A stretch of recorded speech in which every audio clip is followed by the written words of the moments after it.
En los siguientes minutos vamos a conversar con el embajador Horacio Sevilla Borja. Él es embajador de Ecuador en Brasil.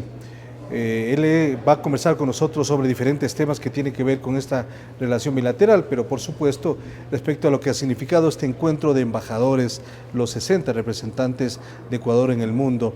Se han reunido en la Cancillería ecuatoriana para evaluar su gestión, se han reunido con el presidente de la República también. Esta dinámica que realizan ustedes, ¿qué significa en cuanto aporta a todo el trabajo y conocimiento que tienen ustedes, embajador? Muchas gracias por la entrevista. Muy importante, ¿no? Yo quisiera decir una gran verdad. Yo formo parte del Servicio Exterior ecuatoriano y soy embajador desde hace muchísimos años, con varios gobiernos. Y sin embargo, es únicamente el gobierno el gobierno del presidente Correa, quien toma una decisión que es muy práctica y muy útil y de mucho provecho, que es hacer las reuniones anuales de embajadores. Esta es la quinta reunión, antes nunca hubo eso. Y ha sido muy importante y es muy importante porque la política exterior es un instrumento muy valioso, no un fin, un instrumento muy valioso para lograr el desarrollo nacional. Y en esa política exterior es fundamental el tema mediático. Es decir, Ecuador, como es un país que está haciendo muchas cosas, que está revolucionando su política, ha tenido también muchas críticas en diferentes países del mundo. Muchos medios de manera maliciosa han tratado de menospreciar lo que está sucediendo en nuestro país. ¿Cómo está Brasil en esta circunstancia? Lo importante es que en todo el mundo, nosotros que representamos a nuestro país, hagamos conocer en el sitio que estemos la verdad. De tal manera que nuestra misión es impedir que la mentira quede en la mente de los ciudadanos que oyen las informaciones que pueden salir del Ecuador. No todas las informaciones son malas, hay informaciones extraordinarias, muy buenas, que se publican en Ecuador sobre el desarrollo del Ecuador, sobre las potencialidades del Ecuador, sobre nuestra belleza turística, es decir, estamos llenos de buenas noticias. Pero hay un sector de la prensa internacional y de la prensa brasilera también que es implacable, que es muy claro, ¿no? Son empresas, los grandes consorcios de los medios de comunicación, generalmente vinculados a la Sociedad Interamericana de Prensa, que son aquellos que sacan permanentemente noticias negativas, responden a un patrón. Y nuestro deber, eso es lo que estamos haciendo, es que nada de eso quede sin contestación. ¿Ha tenido usted algunos temas particulares en donde ha debido hacer réplicas o pedido espacios para justamente explicar la posición ecuatoriana? Sí. Nosotros tenemos particularmente en Brasil dos medios, ¿no?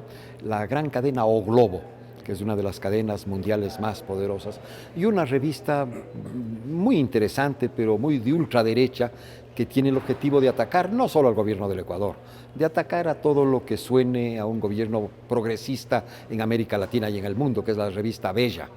Así que ellos en algunas ocasiones han sacado artículos o mentiras sobre Ecuador que han debido ser esclarecidas por nosotros. Es importante el contexto que estamos viviendo en este momento en el tema político internacional.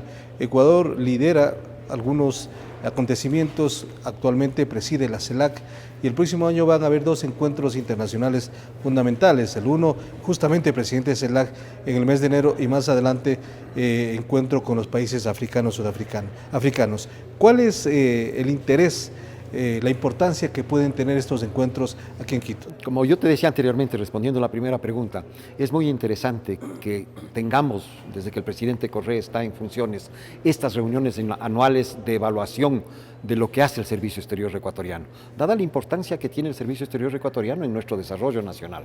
No hay ahora problema de política interna, ningún problema doméstico, por más doméstico que se crea, que no tiene una vinculación internacional. Entonces, ¿qué hacemos en estos encuentros con el presidente Correa?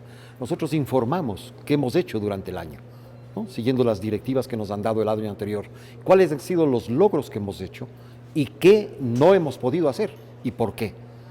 Entonces es un análisis muy importante que hacemos. El presidente Correa da mucha atención a este tema y le cuento que no solo que nos reunimos ayer con el presidente Correa, sino que hoy también él va a venir acá a la Cancillería para un nuevo encuentro con nosotros y proseguir sobre el tema. Pero respondiendo directamente a tu pregunta, entonces no solo que hacemos la evaluación de lo que ha pasado el año anterior, sino que recibimos y discutimos todas las políticas que vamos a realizar el año 2016. El año 2016 va a ser un año clave para el Ecuador en política internacional, porque tendrán lugar aquí 4 reuniones inmensas de gran importancia. La primera, la que tú acabas de decir, la reunión de CELAC. Nosotros somos los presidentes de CELAC este año y aquí vamos a entregar a quien nos sustituirá como presidente de CELAC, República Dominicana. Vendrán los 34 jefes de Estado. El Ecuador ha trabajado como presidente de CELAC este año muy activamente. Esta es la organización más importante que tenemos en la región, la organización que soñó Bolívar crearla y que en 200 años no le pudimos hacer. La reunión que, como ha dicho el presidente Correa, la organización que, como ha dicho el presidente Correa, tendrá que reemplazar a la OEA. Tiene que reemplazar a la OEA.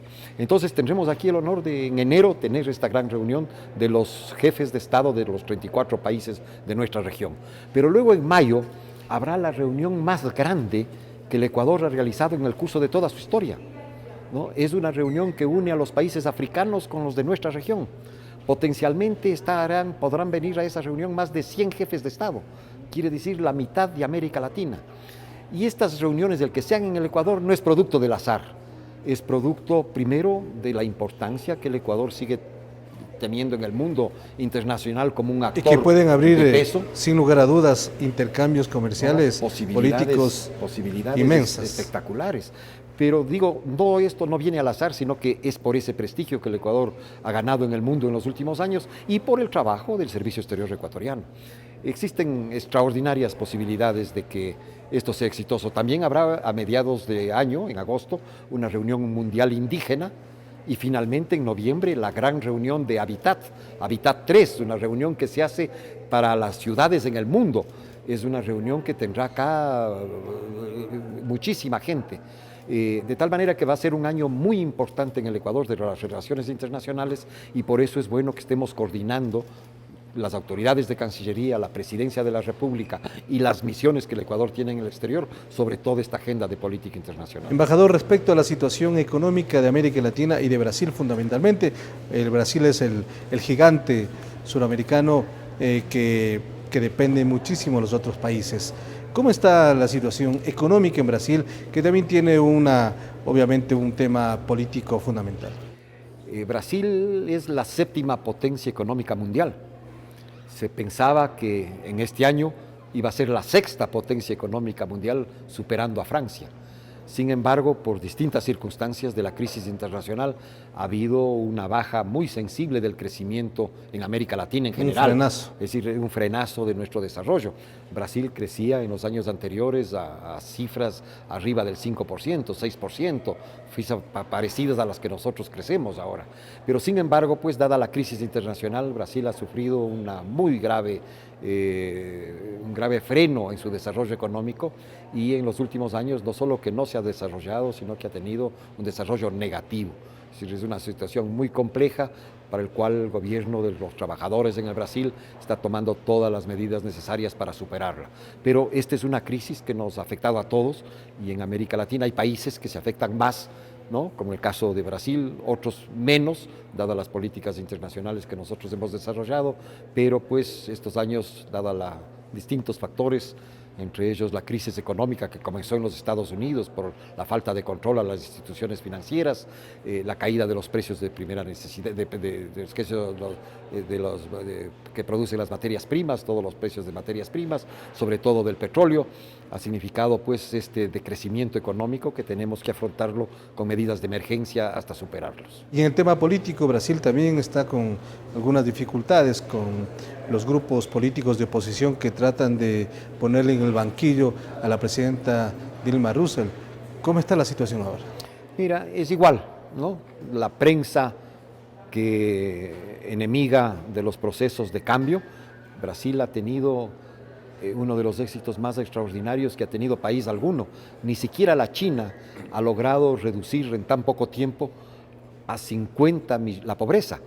En Brasil, 50 millones de pobres pasaron a la clase media. Ese es un éxito espectacular en la historia de la humanidad. Pero ha tenido unos años muy difíciles. El año pasado fue elecciones por cuarta vez el Partido de los Trabajadores ganó en elecciones libres, pudo ganar el poder, fue una lucha más difícil que las anteriores, hubo que ir a una segunda vuelta electoral, por lo tanto fue un año muy político el año 2014, en donde hubo también el Mundial de Fútbol, y el año 2015, desde el primer día del mandato de la presidenta Rousseff, los sectores que no lograron el triunfo comenzaron inmediatamente a combatirlo, que es un patrón que nosotros estamos viendo que sucede con todos los países. Los golpes blandos en los países progresistas. Todos los países progresistas de la región está contestando como debe contestar, está tomándose todas las medidas y nosotros esperamos pues que la democracia en Brasil, que las instituciones sigan funcionando, porque para nosotros es un socio estratégico tanto en lo político como en lo financiero. Después de China, Brasil es el país que más nos ha ayudado en el financiamiento de los proyectos estratégicos en el Ecuador, de los de control de agua, ¿no? De los proyectos hídricos, de los proyectos hidroeléctricos, de tal manera que es un socio que para nosotros tiene mucha importancia y por eso pues esperamos que prevalezca la democracia a pesar de todos los embates contra ella y de que las instituciones democráticas, la Constitución se preserve y que podamos seguir trabajando con un socio tan importante para Embajador, finalmente sus retos para la gestión en los próximos meses. Conseguir inversiones en el Brasil. Están asentadas en Brasil, trabajando desde Brasil, 495 de las 500 empresas más grandes del mundo, fundamentalmente en Sao Paulo, en el estado de Sao Paulo y en la ciudad de Sao Paulo. Así que estamos preparando un programa muy grande de difusión de nuestros proyectos estratégicos, de nuestras posibilidades de inversión, que harán posible que en estos momentos de crisis vengan capitales frescos al Ecuador, tengamos condiciones financieras para ejecutar nuestros proyectos y sobre todo también que se sigan ampliando. En Brasil seguimos creciendo, hemos crecido muy notablemente 3 o 4 veces desde los últimos 5 años. Nuestras exportaciones al Brasil han crecido por 500% han crecido, pero esperamos que sigamos en ese ritmo y que podemos exportar mucho más al Brasil. Todo eso va a ser de mucha utilidad en estos momentos difíciles económicos para el Ecuador. Gracias, embajador, por atendernos. Encantado. Muchas gracias. Hemos conversado con el embajador de Ecuador ante Brasil, justamente en estos momentos en que se encuentran reunidos los embajadores haciendo una evaluación de su gestión aquí en nuestro país.